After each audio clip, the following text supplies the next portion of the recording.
आज इस बुलेटिन में जोशीमठ आपदा से जुड़ी हर खबर आपको दिखाएंगे, साथ साथ बताएंगे कि सरकार का इस पर प्लान क्या है आगे का, प्रभावितों के लिए सरकार के पास मास्टर प्लान क्या है और प्रभावितों के मुआवजे के लिए सरकार ने क्या रणनीति बनाई है। संपादक रोहित सिंह सावल के साथ उत्तराखंड के सीएम पुष्कर सिंह धामी का ग्राउंड जीरो पर सबसे पहला इंटरव्यू, जिसमें सीएम ने जोशीमठ को लेकर सरकार की रणनीति की पूरी जानकारी दी है विस्तार में। देखिए ये बहुत खास।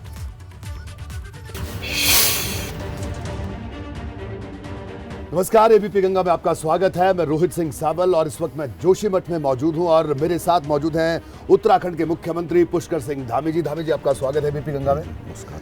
तो धामी जी, आप खुद यहाँ जोशीमठ में मौजूद हैं और एक अलग तरह का वातावरण था कि जोशीमठ खतरे में है, जोशीमठ खतरे में है, और अचानक कल आप यहाँ पहुंचे और जायजा भी लिया, आप लगातार बैठकें भी कर रहे हैं। क्या कहना है आपका, क्योंकि पूरा प्रदेश, पूरा देश ये जानना चाहता है। देखिए, जोशीमठ में जो आपदा आई है जी, निश्चित रूप से यहाँ के आपदा जो प्रभावित लोग हैं उनके लिए कठिन है जी, और पीड़ा है सभी लोगों को। लेकिन इसके साथ साथ क्योंकि हमारा जो प्रदेश है वो प्रत्येक वर्ष आपदा से ग्रसित होता है जी, और हर जगह आपदा आती है। इससे पहले भी जो है उत्तरकाशी में वरुणावत पर्वत जी, जब आपदा आई थी तो पूरे चारों तरफ ये हो गया था कि उत्तरकाशी नहीं बचेगा। जी, उसका ट्रीटमेंट हुआ और आज उत्तरकाशी शहर अच्छा है। केदारनाथ की आपदा के बाद भी इसी प्रकार का माहौल हो गया था। तमाम जगह पर आपदाएं आती हैं। मालपा में आपदा आई थी पिछले वर्ष, नैनीताल जिले में, पूरे चंपावत में, उधम सिंह नगर में, अनेकों स्थानों पर बड़ी आपदा आई थी और हमको हर साल आपदा से कहीं न कहीं संघर्ष करना पड़ता है, कठिन परिस्थितियों से जूझना पड़ता है। तो जोशीमठ शहर भी जो आपदाग्रस्त हुआ है उसके लिए हम लोग काम कर ही रहे हैं, उनको ठीक प्रकार से उनको पुनर्वास हो, राहत हो। जी, लेकिन अभी ऐसी स्थिति नहीं है कि जैसा लोग चारों तरफ ये बताया जा रहा है कि पूरा जोशीमठ डूबने वाला है, समाप्त हो गया है। और मैं भी, चूँकि इस प्रकार की शंका हो रही थी और आप स्वयं भी, आपकी टीम भी यहाँ पर पिछले कई दिनों से है जी, आप देख रहे होंगे कि कहीं ऐसा नहीं है कि पूरा जोशीमठ समाप्त होने वाला है। जी, इसलिए हम भगवान से प्रार्थना करेंगे कि जोशीमठ अपने पुराने स्वरूप पर आए जी, और जो पुराने दिन हैं यहाँ के फिर से वही दिन आए। जी, और सबसे बड़ी बात क्या है कि जोशीमठ शहर हमारा एक तो क्या है कि बहुत ही पौराणिक शहर है जी, ये शंकराचार्य जी का पहला मठ यहाँ स्थापित हुआ है। जी, बिल्कुल। और ओली है इसके बगल में, जी, जहाँ पर अभी विंटर्स गेम्स होने हैं और बड़ी पर्यटक देश भर के सैलानी यहाँ आते हैं, अभी भी आए हुए हैं, बड़ी संख्या है इस समय भी। और बाबा बद्री विशाल का प्रांगण भी यहाँ से कुछ ही दूरी पर है और वहाँ जाने के लिए भी यही रास्ता है और 4 महीने बाद यात्रा भी शुरू होने वाली है। बिल्कुल, जी। तो इस प्रकार का जो एक एटमॉस्फेयर, इस प्रकार की जो बातें चारों तरफ बताई जा रही हैं कि पूरा सब ख़त्म हो रहा है, तो ये सब यहाँ के उत्तराखंड की जो स्थिति है उसको भी ध्यान में रख के जो है सब बातें होनी चाहिए, क्योंकि 4 धाम यात्रा भी शुरू होगी अभी कुछ ही दिनों बाद। जी, तो उससे कहीं एक नकारात्मक प्रभाव पूरे देश के लोगों पर पड़ेगा और 4 धाम यात्रा यहाँ की आजीविका के लिए वो लाइफलाइन है। लाइफलाइन। तो मुख्यमंत्री जी, यानी खुद आप जो एक ट्रस्ट बिल्डिंग की बात है इसके लिए आप खुद यहाँ मौजूद हैं जोशीमठ में, तो लगातार आप बैठकें भी कर रहे हैं और आज भी आप पूरे कई बैठकें करने वाले हैं, जो आपका कार्यक्रम हम लगातार देख रहे हैं। देखिए, कल मैं यहाँ आया था, उससे पहले भी यहाँ आया। मेरी कोशिश है कि मैं सभी से मिलूं जी, और एक बात जो है कि आपदा तो आई है जी, आपदा के बाद, क्योंकि हमारी जिम्मेदारी है पूरे प्लानिंग के साथ जो भी आपदा के लिए ज़रूरी इंतजाम हैं, जो ज़रूरी आगे के एक्शन हैं, वो सभी हम करेंगे। उसके लिए सभी अधिकारियों के साथ भी बैठ रहे हैं। यहाँ पर सभी लोगों के साथ मिलकर एक समन्वय समिति भी यहाँ बनाई गई है। वो सब जिस प्रकार की सबकी सहमति बनेगी उसके आधार पर आगे बढ़ेंगे और अच्छा। एक यहाँ पर एक डर का माहौल इस बात को लेकर भी है, जैसे लोगों से बात की कि हमारे घर गिरा दिए जाएंगे, इसको लेकर क्या कहना है आपका? नहीं, देखिए, ये सरासर एक भ्रामक बातें हैं। कहीं किसी का घर नहीं गिराया जाएगा। ये ज़रूर है कि 2 होटलों के बारे में यहाँ पर ज़रूर बात आई थी कि दोनों होटल आपस में एक दूसरे से मिल गए हैं दोनों जी, जो बिल्कुल, मैंने भी झुककर, देखा, और जी। उसके नीचे बहुत सारे मकान हैं जी और उन मकान के लोगों ने और आसपास के लोगों ने और जो यहाँ पर टीम सर्वे कर रही थी, जी उन्होंने आशंका व्यक्त की थी कि अगर ये होटल कहीं अपने आप अगर गिरते हैं तो नीचे काफ़ी अत्यधिक नुकसान होने की संभावना थी, इसलिए ये कदम उठाए गए थे। लेकिन लोगों ने, जब तक लोग सहमति व्यक्त नहीं करेंगे तब तक कहीं नहीं तोड़ा जाने वाला, और घर किसी का नहीं तोड़ा जा रहा है। जी, तो ये आपने बड़ी बात कही कि जो भी कुछ होगा लोगों की सहमति से होगा और घर किसी का नहीं तोड़ा जा रहा। लेकिन मुख्यमंत्री जी एक बात और, जो जिन लोगों को करीब 700 के करीब परिवार हैं जो खतरे की जद में हैं, उनको कई लोगों को राहत शिविरों में कर दिया गया, तो जो मुआवजे की बात है उसको लेकर शंका है। उन लोगों को ये भी लगता है कि हमने अपना घर छूट गया हमारा, अब हम कहाँ जाएंगे, कब तक दूसरी जगह पर रहेंगे, कब तक राहत शिविर में रहेंगे, उन लोगों के लिए क्या कहना है आपका? देखिए, तात्कालिक रूप से परेशानी तो है उनके लिए, लेकिन एक बात मैं आपके माध्यम से भी आश्वस्त करना चाहता हूँ जी। कि सभी का जो भी राहत है, जो सभी का पुनर्वास है, उस पर हमारा विशेष फोकस है। और जो पुनर्वास है, हमने कहा है कि जो भी सबसे अच्छा हो सकता है, जी। जैसे कि बरणावत पर्वत के ट्रीटमेंट के समय में उत्तरकाशी में भी पुनर्वास हुआ था, केदारनाथ में भी पुनर्वास हुआ था। जो आपदाएं आती हैं, उस आपदाओं में से बीच का जो पुनर्वास के जितने भी अभी तक के हमने रास्ते अपनाए हैं, उनमें से जो सबसे बेस्ट होगा वो रास्ता हम अपनाएंगे और सभी को पुनर्वास देंगे। तो मुख्यमंत्री जी बड़ी बात आप कह रहे हैं, क्योंकि जो शंका थी इसको भी आपने दूर किया कि पुनर्वास सबका होगा और बेहतर तरीके से होगा, इसकी पूरी व्यवस्था सरकार करेगी। जो शुरुआती तौर पर जो मुआवजे की बात आपने कही है 1.5 लाख रुपए की कल, तो वो कब तक लोगों को तक पहुंचेगा? हमारा ये प्रयास है कि जल्दी से जल्दी, आज मैं चूँकि इस मीटिंग में यह भी तय करने वाला हूँ कि सभी की जो प्रभावित लोग हैं उनकी लिस्ट आज बन जाए, जी। और बनने के बाद अगले 48 घंटे में उनके खातों में पैसा आ जाए। ये बड़ी बात आप कह रहे हैं कि 48 घंटे में उनके खातों में पैसा है, ये कोशिश आप कर रहे हैं। जी बिल्कुल। जी मुख्यमंत्री जी एक और बड़ी अहम बात, जो पर्यावरणविद हैं और या यहाँ के जो लोग हैं, बेसिकली मैं एक वर्ग ऐसा है यहाँ पर जो ये कह रहा है कि साहब विकास के जद में ये जोशीमठ आ गया, कि विकास के अंधाधुंध दौड़ के जद में जोशीमठ आ गया। इसको लेकर आप क्या कहेंगे कि आसपास बहुत निर्माण कार्य हुआ, चाहे वो टनल की बात हो, ऐसी कई बातें कही जा रही है, इसको लेकर क्या कहना है? देखिए, पर्यावरणविदों की भी बात अपनी जगह पर चल ही रही है जी, लेकिन इसके साथ साथ चूँकि अब इस प्रकार की घटना हुई है तो तमाम प्रकार की बातें आ रही हैं। जी अब इन सभी घटनाओं के बारे में एनडीएमए की टीम, अन्य जो हमारे संस्थान हैं, वो सारे के सारे अपना सर्वेक्षण कर रहे हैं, अपना अध्ययन कर रहे हैं, शोध कर रहे हैं। उस शोध के बाद ही स्पष्ट हो पाएगा कि आखिर किस वजह से हुआ है। और हमने कहा है कि जितने भी हमारे पर्वतीय क्षेत्र में, जी यानी उत्तराखंड के पर्वतीय क्षेत्रों में जितने भी हमारे शहर हैं, जी हम उनकी सबकी जितनी धारण क्षमता कितनी है, जी उस धारण क्षमता का आकलन करवाएंगे। अगर धारण क्षमता से ज़्यादा कहीं निर्माण कार्य हो गए हैं तो उसको रोकेंगे। हाँ, एक बात ज़रूर है कि विकास का जो मॉडल है वो माननीय प्रधानमंत्री जी ने भी कहा है कि इकोलॉजी, इकोनॉमी दोनों का तालमेल होना चाहिए, दोनों का संतुलन होना चाहिए, समन्वय होना चाहिए। उसको ध्यान में रखकर करेंगे। और जो तेज़ी से डेवलपमेंट बहुत तेज़ी से आगे बढ़ा है, उसको कहीं ना कहीं उसको नियंत्रित किया जाएगा। जी। अच्छा, इस पूरी आपदा के बीच में राजनीति भी आ गई, सियासत भी आ गई। कांग्रेस के कई नेता यहाँ दौरा कर रहे हैं और वो कई तरह की बातें कर रहे हैं, आपके ध्यान में भी आया होगा, उसके लिए क्या कहना चाहेंगे आप? नहीं, मैं सबसे कहना चाहता हूँ कि ये जो समय है ये राजनीति करने का समय नहीं है। ये समय हम सब लोगों को, जोशीमठ के लोगों को बचाने का समय है और जोशीमठ को अपने पुराने स्वरूप में लाने का समय है। इसलिए सबको मिलकर इस समय केवल और केवल सहायता के लिए आगे आना चाहिए और एक टीम के रूप में, क्योंकि ये आपदा किसी एक व्यक्ति के कारण से नहीं आई है, किसी एक कारण से नहीं आई है। तो इसलिए अभी हमारा सबका सामूहिक दायित्व बनता है कि हम सब लोग मिलकर जो है इस आपदा से पार पाए। राजनीति तो बाद में भी हो जाएगी। जी, ये बड़ी बात आपने की। आखिरी 2 सवाल, मेरा ये सवाल कि अभी जो जोशीमठ में जो हुआ, जो आपने भी बात की कि ऐसी घबराने की कोई ज़रूरत नहीं कि पूरा जोशीमठ खतरे में है। ठीक है, कुछ एक पर्टिकुलर पोर्शन ज़रूर वहाँ पे संकट है, लेकिन ये एक संकेत भी है पूरे उत्तराखंड के लिए। तो आपको लगता है कि इसके बाद कोई बड़ी योजना, दीर्घकालीन योजना पूरे प्रदेश के लिए रैशनल तरीके से सोचकर बनाए जाने की ज़रूरत है? ये निश्चित रूप से हमने कहा है कि हम इन सभी शहरों का आकलन करेंगे कि इनकी क्षमता कितना भार वहन करने योग्य है। जी। कहीं वो क्षमता ओवर तो नहीं हो गई है जी। कहीं अगर वो ओवर हो गई है तो उस पर हम निश्चित रूप से विचार करेंगे और हमारी पहली प्राथमिकता है कि ऐसे हमारे जितने भी पौराणिक शहर हैं, पुराने शहर हैं, सांस्कृतिक शहर हैं, उन सभी शहरों को बचाया जाए और उसके लिए हम बिल्कुल करबद्ध होकर, वचनबद्ध होकर उस पर काम करेंगे।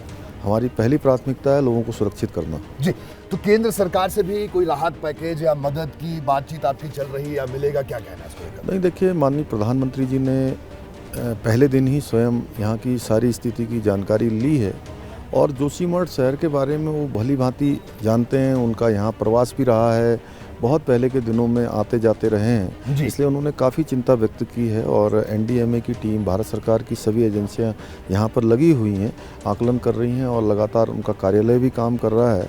तो अभी इसका सबका आकलन हो रहा है और उन्होंने हर संभव हमको मदद का भरोसा दिया है कि मदद करेंगे, जो भी केंद्र के स्तर से होगी वो मदद ज़रूर हमको मिलेगी।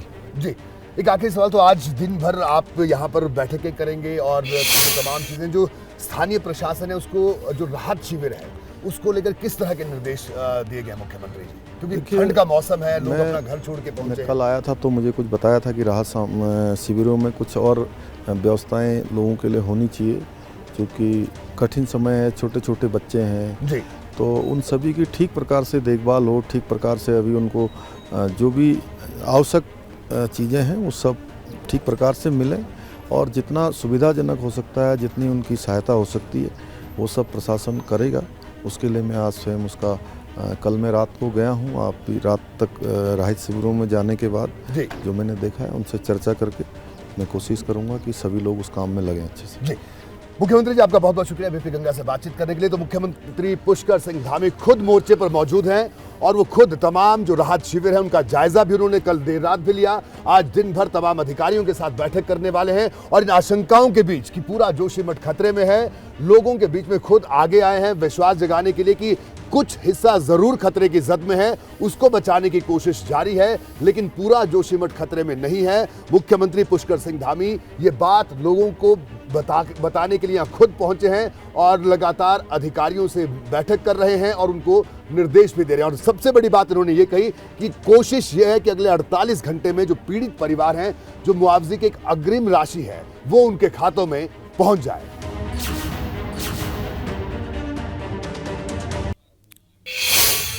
बड़ी बातें जो मुख्यमंत्री ने इस इंटरव्यू में कही हैं वो आपको याद बता दें। प्रभावित लोगों के लिए बहुत कठिन समय है, ये स्वीकार किया है मुख्यमंत्री पुष्कर सिंह धामी ने। उत्तराखंड हर साल आपदा से प्रभावित होता है, ये बात भी कही है अपने इंटरव्यू में मुख्यमंत्री पुष्कर सिंह धामी ने और कहा है कि उत्तरकाशी में आई आपदा से लोग डर गए थे। लोग कहते थे कि उत्तरकाशी नहीं बचेगा।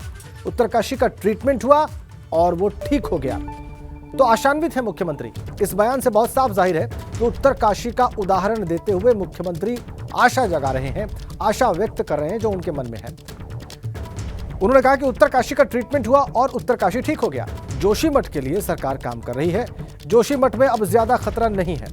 पूरा जोशीमठ धंसने की खबर भी सच नहीं है। पूरा जोशीमठ समाप्त होगा ऐसा भी नहीं है। जोशीमठ के पुराने दिन लाने के प्रयास होंगे। घर गिराने की बात भ्रामक है। देखिए, ये बात बहुत स्पष्ट की है मुख्यमंत्री ने कि घर लोगों के गिराए जाएंगे, ये बात भ्रामक है, ये बात असत्य है, ऐसा नहीं है।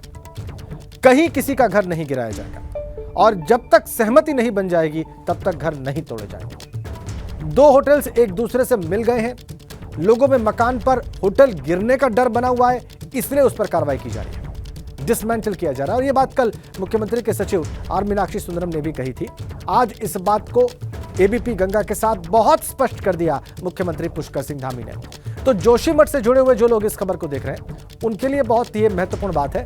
मुख्यमंत्री ने साफ कहा है कि कोई घर गिराया नहीं जाएगा, सहमति बनने के बाद ही घरों पर कोई कार्रवाई की जाएगी। और यह भी उन्होंने माना है कि जो प्रभावित लोग हैं इस आपदा से, जिनके घर खतरे की जद में आए हैं, उनके लिए बहुत कठिन समय है। उनके छोटे बच्चे हैं, परिवार में लोग हैं।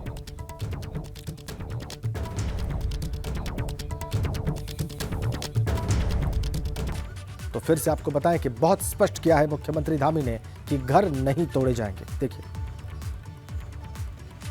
डर का माहौल इस बात को लेकर भी है, जैसे लोगों से बात की कि हमारे घर गिरा दिए जाएंगे, इसको लेकर क्या कहना है आपका? नहीं, देखिए, ये सरासर एक भ्रामक बातें हैं। कहीं किसी का घर नहीं गिराया जाएगा। ये जरूर है कि दो होटलों के बारे में यहाँ पर जरूर बात आई थी कि दोनों होटल आपस में एक दूसरे से मिल गए हैं दोनों, झुककर, और उसके नीचे बहुत सारे मकान हैं जी। और उन मकान के लोगों ने और आसपास के लोगों ने और जो यहाँ पर टीम सर्वे कर रही थी जी। उन्होंने आशंका व्यक्त की थी कि अगर ये होटल कहीं अपने आप अगर गिरते हैं तो नीचे काफ़ी अत्यधिक नुकसान होने की संभावना थी, इसलिए ये कदम उठाए गए थे। लेकिन लोगों ने, जब तक लोग सहमति व्यक्त नहीं करेंगे तब तक कहीं नहीं तोड़ा जाने वाला, और घर किसी का नहीं तोड़ा जा रहा है। जी देखा आपने, बहुत स्पष्ट कर दिया मुख्यमंत्री ने कि घर किसी का भी नहीं तोड़ा जाएगा। अब आपको सीधा जोशीमठ लिए चलते हैं, वहां पर क्या हो रहा है ये देखते हैं और ये जानते हैं रवि केंतुरा के जरिए। हमारे संवाददाता रवि केंतुरा इस वक्त वहां से लाइव कनेक्ट हैं, उन्हीं का रुख करेंगे, उनके पास चलेंगे। और चूंकि दोपहर 12 से ज्यादा का वक्त हो चुका है आज के दिन जोशीमठ में, तो अब तक इस दिन में क्या हुआ है आधे दिन में, और आगे क्या योजना है वहां पर प्रशासन की, और जो दूसरी मशीनरीज वहां पे काम कर रही हैं वो जान लेते हैं रवि केंतुरा से, और मुख्यमंत्री के बारे में भी जानकारी प्राप्त करते हैं रवि केंतुरा से। सीधा अब रवि के पास चलते हैं। जी रवि। बिल्कुल, देखिए, क्योंकि जो हालात हैं उन पर हम लगातार वो तस्वीरें दिखा भी रहे हैं, और इस वक्त जो है क्योंकि मुख्यमंत्री खुद यहाँ पर हैं और तमाम जो बैठकें ले रहे हैं, लेकिन मैं जहाँ पर मौजूद हूँ ये वही मलारी है जिसको यहाँ से हटा दिया जाएगा, तोड़ दिया जाएगा। हालांकि काफ़ी दिन हो गए हैं और यहाँ से इसको हटाने के लिए, क्योंकि लोग नाराज़ इस बात से हैं कि कोई जो मुआवजे की बात है वो अभी इन लोगों को लिखित तौर पर नहीं दी गई है, तो उनकी जो बातें वो पूरी नहीं हुई हैं। तो देखिए, आज भी इतने दिनों से लगातार ये लोग दिन में भी और रात में भी यहीं पर बैठे रहते हैं, अभी भी यहाँ पर बैठे हुए हैं। इसमें बहुत सारे ये सभी वो लोग हैं जो पूरी तरीके से प्रभावित हुए हैं, और दिन के वक्त में आप देखें कि किस तरीके से छोटे बच्चे और जो महिलाएं हैं वो यहाँ पर बैठी हुई हैं। और जो यहाँ पर इस होटल को तोड़ने की जो बात हुई है उसका विरोध इस वजह से है कि चाहते हैं कि होटल टूटे, लेकिन उससे पहले जो है मुआवजा जो है उनको दिया जाए। तो इस तरीके की मांग है, और लगातार प्रशासन की ओर से भी ये कोशिश की गई है कि इनको मनाएं, क्योंकि जो खतरा है वो नीचे मकानों को बड़ा खतरा भी बना हुआ है। देखिए, तमाम लोग जो है यहाँ पर बैठे हुए हैं और उनसे हम बात कर लेते हैं। आप लोग क्या यहीं पर बैठे रहते हैं? तो बोलिए, यहीं पर बैठे रहते हैं। यहीं पर बैठे हैं। कहाँ घर कहाँ आप? इधर ही है हमारे घर। हमारे रिश्तेदार है ना, हमारे घर तो उधर है, हम रिश्तेदार हैं, यहाँ बैठे हैं। अभी मांग क्या है आप लोगों की? क्योंकि प्रशासन ये कह रहा है कि अगर होटल नहीं गिराएंगे खुद गिर जाएगा, तो नीचे बहुत सारे मकान हैं, बहुत खतरा है। आप लोगों की मांग क्या है? जो बात हुई मांग उनका जो है, जो पूरा पैसा उसका वो कर दे, वही है मांग। बस जो बनता है वो दे दो, तोड़ो। तो बिल्कुल एक पैसे की मांग है, वही मुआवजे की बात जो क्लियर नहीं हुई है, और यही वजह है कि जो लोग हैं यहाँ पर बैठे हैं। और मलारीन जो जिस होटल से इस कार्रवाई की शुरुआत होनी है, उनके जो होटल स्वामी हैं वो हमारे साथ हैं। राणा जी, आप लोग यहीं पर हैं दिन में भी रात में भी, ये बात कब साफ हो पाएगी? प्रशासन कह रहा है कि होटल हटेगा, नीचे लोगों को खतरा है, आप लोग कह रहे हैं कि मुआवजा पहले दीजिए। क्या बात हुई है आपके अभी तक? आज मुख्य जो पहले दिन प्रमुख सचिव मीनाक्षी सुंदरम जी से बात हुई थी, जो उन्होंने मीटिंग कॉल किया था, उसमें उन्होंने हेलो जी बताइए। उसमें उन्होंने कहा था कि देखो ऐसा है कि हमने कहा था कि भाई बद्रीनाथ का जो मास्टर प्लान के तर्ज में हमारा सेटलमेंट करो, तो उन्होंने कहा कि इसमें बिल्कुल नहीं हो सकता है, लेकिन तुम्हारे मार्केट रेट पे तुम्हारे सेटलमेंट करेंगे। और हमने कहा मार्केट रेट ही में करो, लेकिन थोड़ा कुछ वो तो बता दो, कुछ थोड़ा सा एक राशि बता दीजिए किस रेट से होना है। तो उन्होंने कहा ये नहीं हो सकता है। उसके बाद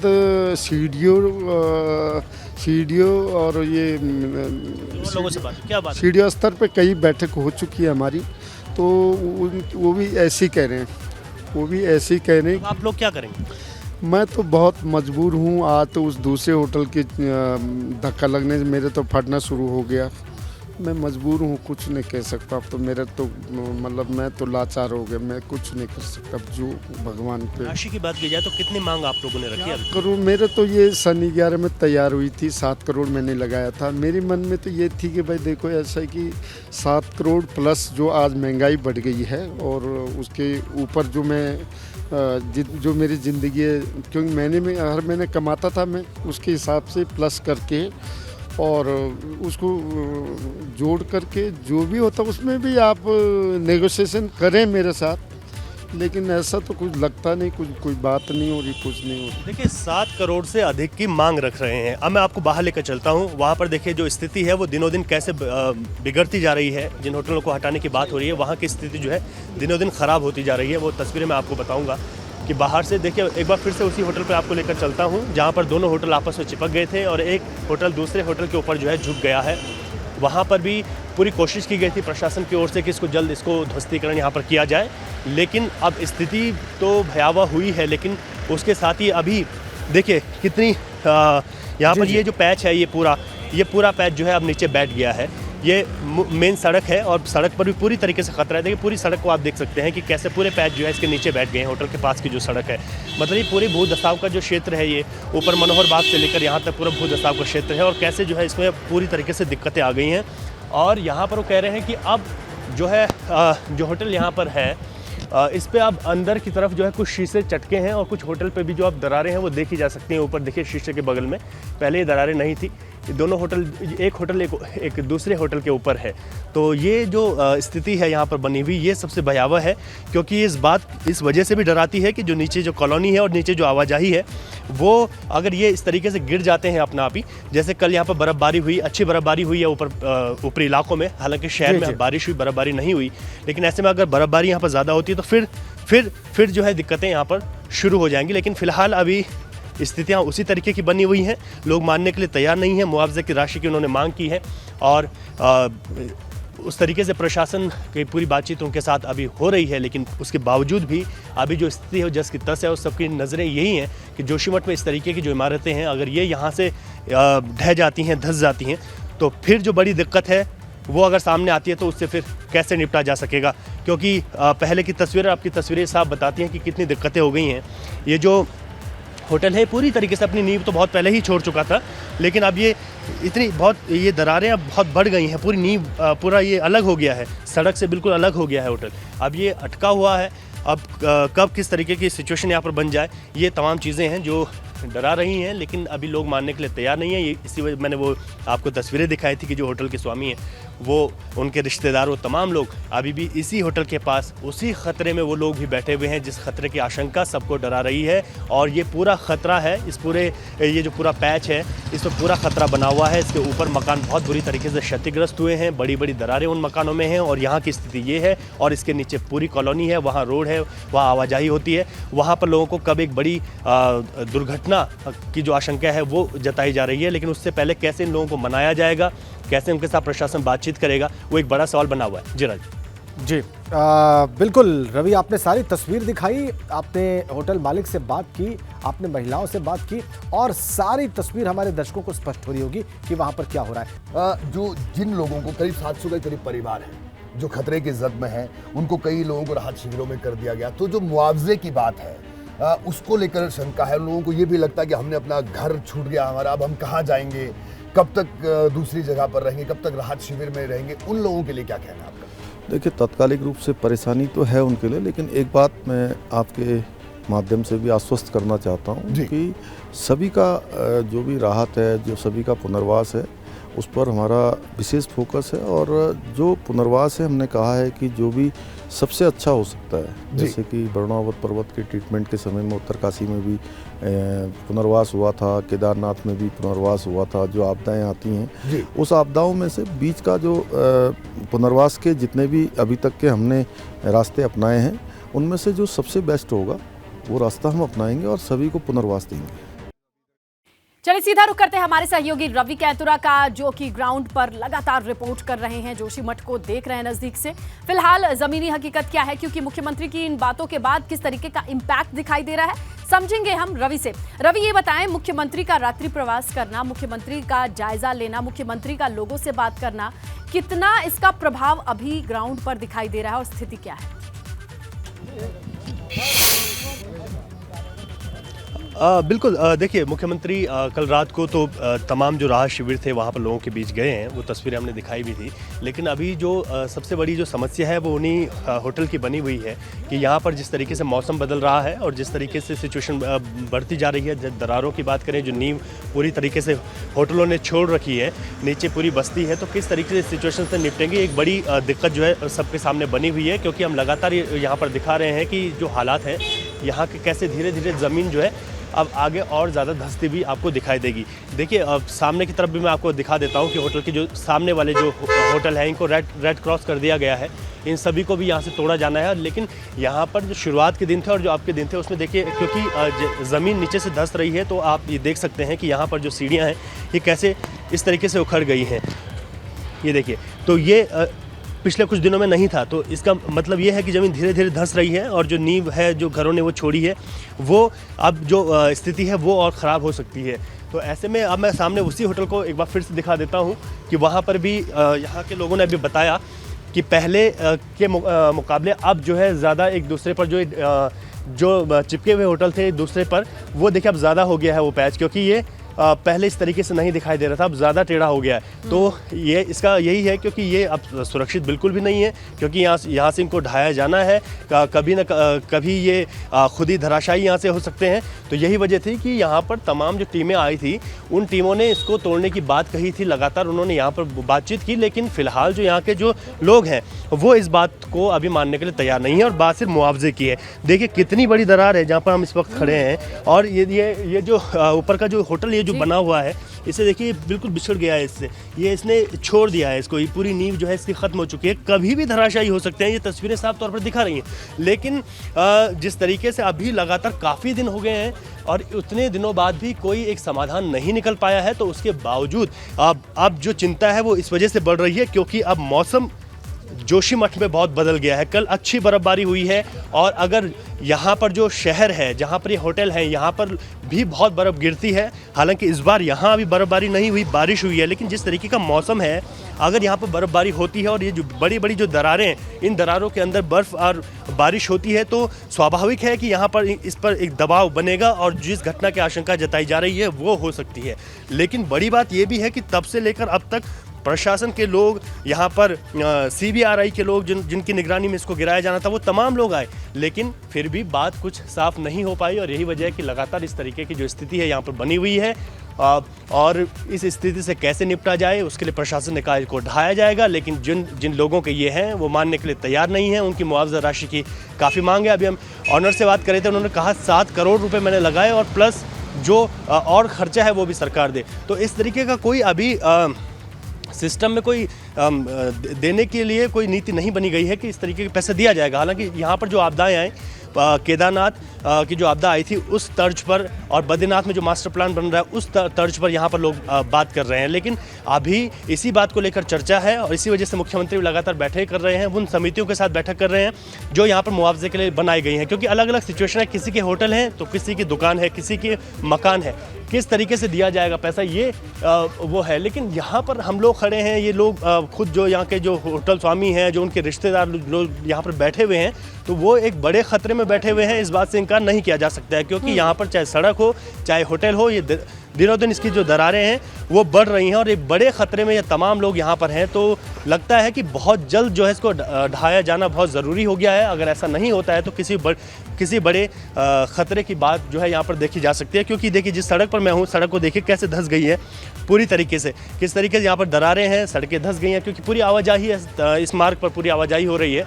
लेकिन अभी तक इनको ढाए जाने को लेकर एक चीज़ जो है स्पष्ट प्रशासन ने की कि इनको हटाया ही जाना है, लेकिन अब जो यहाँ के होटल स्वामी हैं उनको मनाने की जो बात है वो बात नहीं हो पा रही है कि उनकी जो मांग है उस मांग पर किस तरीके से सरकार उनको बताए कि यहाँ पर जो नीचे जो मकान है उनको ख़तरा हो सकता है अगर खुद जाता है। क्योंकि हमें यहाँ पर जो बिल्डिंग रिसर्च इंस्टीट्यूट के जो वैज्ञानिक आए थे उन्होंने हमें बताया था कि इसे मैनुअल तरीके से हटाया जाएगा, इसको ऊपर से इसका लोड धीरे धीरे कम किया जाएगा, इस तरीके से इसे हटाया जाना है। लेकिन जो यहाँ के जो होटल के ऑनर हैं वो अभी इस बात के लिए बिल्कुल भी तैयार नहीं है और यही वजह है कि लगातार ये जो ख़तरा है ये डरा रहा है। ये जो ऑनर हैं ये रात भर यहीं रहते हैं, कि लोग रात भर यहीं रहते हैं, बाहर बैठते हैं और इसी ख़तरे में हैं। लेकिन ये ख़तरा कैसे टलेगा, इसमें किस तरीके से इस खतरे से पार पा पाएंगे, वो एक बहुत बड़ी चुनौती है, क्योंकि जिस होटल ने अपनी नींव छोड़ दी हो उसमें जो है दिक्कतें बहुत ज़्यादा हो सकती हैं। तो इस तरीके की जो दिक्कतें हैं, इस तरीके की जो बात है वो यहाँ पर लगातार ये लोग कर रहे हैं। सरकार के पास एक और दिक्कत भी आएगी कि अगर इन लोगों को ज़्यादा मुआवजा दे दिया जाता है इनके बोलने पर, तो जो और घर हैं ऊपर जो भी क्षतिग्रस्त हुए हैं, 700 के करीब घर हैं, उन लोगों को भी उसी तर्ज पर फिर मुआवजा देना होगा। लेकिन बड़ी बात यह है कि मुख्यमंत्री और जो सचिव मुख्यमंत्री हैं वो लोग जिस तरीके से उत्तरकाशी में वर्णावत जो पर्वत था वहाँ पर जो एक आपदा आई थी, उसी तर्ज पर यहाँ पर भी मुआवजा देने की बात कर रहे हैं। वहाँ पर डबल मुआवजा दिया गया था, तो उसी तर्ज पर यहाँ पर मुआवजा देने की बात कर रहे हैं। तो अब देखना होगा कि यहाँ पर लोग मानते हैं किस तरीके से या नहीं मानते हैं। लेकिन फिलहाल इतना ज़रूर है कि जो खतरा है वो बहुत ज़्यादा है। इसके आसपास जो लोग हैं, खुद हम यहाँ मौजूद हैं, तो ये खतरे में है। और मैं ये बता सकता हूँ किस तरीके जब नींव किसी होटल ने छोड़ दी हो, लोगों को मनाने के लिए जब खुद सीएम धामी मौजूद हैं, तो अब ये है कि अगर ये प्लान यहाँ फेल करता है तो आगे क्या बचता है, किसके कहने पर यहाँ के लोग मानेंगे, ये विकल्प कम नजर आता है। चलिए एक बार फिर से सुनते हैं कि मुख्यमंत्री पुष्कर सिंह धामी ने आखिरकार पुनर्वास को लेकर कहा क्या। तो देखिए, सबके पुनर्वास पर हमारा विशेष फोकस है, हम ज्यादा फोकस है, जो अच्छा होगा वही करेंगे। मुख्यमंत्री धामी तो कल रात से मौजूद हैं, लोगों से बातचीत कर रहे हैं, समझाने का तरीका है उनका, बेहतर तरीके से सबका पुनर्वास होगा, ये वो आश्वासन देते हुए भी नजर आ रहे हैं। उन्होंने एबीपी गंगा से एक्सक्लूसिव बातचीत में इसकी डिटेल्स भी दी है कि वो कैसे ये काम करेंगे। न सिर्फ कहा है, ये बताया है कि आखिर मोडस ऑपरेंडी होगा क्या, लोगों को पुनर्वास या फिर विस्थापित करने के लिए जो चीजें हैं वो कैसे की जाएंगी, फोकस क्या है हमारा, ये कहने और समझाने की कोशिश तो करते नजर आ रहे हैं मुख्यमंत्री पुष्कर सिंह धामी। लेकिन वही बड़ा सवाल है कि वहां के लोग कन्विंस होते हैं क्या, इस पर अभी भी सस्पेंस बरकरार है। हालांकि मुख्यमंत्री बार बार दोहरा रहे हैं, एबीपी गंगा से भी बातचीत में उन्होंने कहा प्रभावित लोगों की लिस्ट आज बन जाएगी, लिस्ट बनने के बाद 48 घंटे का डेडलाइन है, इसके भीतर ही उन्हें मुआवजा दे दिया जाएगा, उनके अकाउंट में ये पैसा ट्रांसफर हो जाएगा। और ऐसे में उनको विश्वास है कि इस पैसे के ट्रांसफर होने के बाद लोगों को थोड़ा और विश्वास होगा कि जो सरकार कह रही है वो करेगी, और हो सकता है कि वो 48 घंटे में मुआवजे का पैसा ट्रांसफर होने के बाद तैयार हो सके। हालांकि हमारे सहयोगी ग्राउंड पर मौजूद है, दिखा रहे हैं किस तरीके से वहां की कंडीशन और क्रिटिकल होती जा रही है, दरारें बढ़ती जा रही है, नींव छोड़ती जा रही हैं, बिल्डिंग्स आपस में लगी हुई और झुकती जा रही हैं। ऐसे में सुनिए आप कि मुख्यमंत्री पुष्कर सिंह धामी ने पुनर्वास को लेकर क्या कहा। जो जिन लोगों को करीब 700 के करीब परिवार हैं जो खतरे की जद में हैं, उनको कई लोगों को राहत शिविरों में कर दिया गया। तो जो मुआवजे की बात है उसको लेकर शंका है। उन लोगों को ये भी लगता है कि हमने अपना घर छूट गया हमारा, अब हम कहाँ जाएंगे, कब तक दूसरी जगह पर रहेंगे, कब तक राहत शिविर में रहेंगे, उन लोगों के लिए क्या कहना है आपका? देखिए, तात्कालिक रूप से परेशानी तो है उनके लिए, लेकिन एक बात मैं आपके माध्यम से भी आश्वस्त करना चाहता हूँ कि सभी का जो भी राहत है, जो सभी का पुनर्वास है, उस पर हमारा विशेष फोकस है। और जो पुनर्वास है, हमने कहा है कि जो भी सबसे अच्छा हो सकता है, जैसे कि वर्णावत पर्वत के ट्रीटमेंट के समय में उत्तरकाशी में भी पुनर्वास हुआ था, केदारनाथ में भी पुनर्वास हुआ था। जो आपदाएं आती हैं, उस आपदाओं में से बीच का जो पुनर्वास के जितने भी अभी तक के हमने रास्ते अपनाए हैं, उनमें से जो सबसे बेस्ट होगा वो रास्ता हम अपनाएंगे और सभी को पुनर्वास देंगे। इसी बीच आपको बताएं, घर गिराने की बात भ्रामक है। मुख्यमंत्री पुष्कर सिंह धामी ने यह स्पष्ट किया है, किसी का घर नहीं गिराया जाएगा। सीएम धामी ने कहा है, जब तक सहमति नहीं तब तक किसी का घर नहीं तोड़ा जाएगा। दो होटल एक दूसरे से मिल गए हैं। सीएम धामी ने कहा, लोगों में मकान पर होटल गिराने का, लोगों के मकान पर यह होटल गिर सकता है अगर इसे मैनुअली गिराया नहीं गया, इस बात का डर है, इसीलिए इन होटल्स को गिराना मजबूरी है, लेकिन लोगों का घर नहीं गिराया जाएगा। बिना उनकी इजाजत सहमति के घर नहीं गिराया जाएगा। मुख्यमंत्री पुष्कर सिंह धामी ने यह बात स्पष्ट की है। मुआवजे पर क्लैरिफिकेशन है उनका कि 48 घंटे पर मुआवजा, लेकिन इसके बीच उन्होंने किसी का घर नहीं गिराए जाने की बात किस तरीके से स्पष्ट की है, आप भी सुनिए। डर का माहौल इस बात को लेकर भी है, जैसे लोगों से बात की कि हमारे घर गिरा दिए जाएंगे, इसको लेकर क्या कहना है आपका? नहीं, देखिए, ये सरासर एक भ्रामक बातें हैं, कहीं किसी का घर नहीं गिराया जाएगा। ये ज़रूर है कि दो होटलों के बारे में यहाँ पर ज़रूर बात आई थी कि दोनों होटल आपस में एक दूसरे से मिल गए हैं, दोनों झुककर, और उसके नीचे बहुत सारे मकान हैं, और उन मकान के लोगों ने और आसपास के लोगों ने और जो यहाँ पर टीम सर्वे कर रही थी, उन्होंने आशंका व्यक्त की थी कि अगर ये होटल कहीं अपने आप अगर गिरते हैं तो नीचे काफ़ी अत्यधिक नुकसान होने की संभावना थी, इसलिए ये कदम उठाए गए थे। लेकिन लोगों ने, जब तक लोग सहमति व्यक्त नहीं करेंगे तब तक कहीं नहीं तोड़ा जाने वाला, और घर किसी का नहीं तोड़ा जा रहा है। तो देखिए, सबके पुनर्वास पर हमारा खास फोकस है, ये कहना है मुख्यमंत्री पुष्कर सिंह धामी का। जो अच्छा है वही किया जाएगा, बेहतर तरीके से पुनर्वास होगा, ये भी इंश्योर किया है। अपनी बातों में उन्होंने स्पष्ट किया है कि प्रभावित लोगों की जो लिस्ट है वो आज बन करके तैयार हो जाएगी और उस लिस्ट के आधार पर 48 घंटे के भीतर उनके बैंक अकाउंट में पैसे पहुंच जाने हैं। इसके साथ इसी लिस्ट पर नजर रहेगी, फोकस रहेगा कि इन लोगों को पुनर्वास और इनके विस्थापन और पैसे की हेल्प, जिसे मुआवजा कहा जा रहा है, वो सारी चीजें डिले ना हो, वो सब कुछ समय पर हो, इस पर खास फोकस है।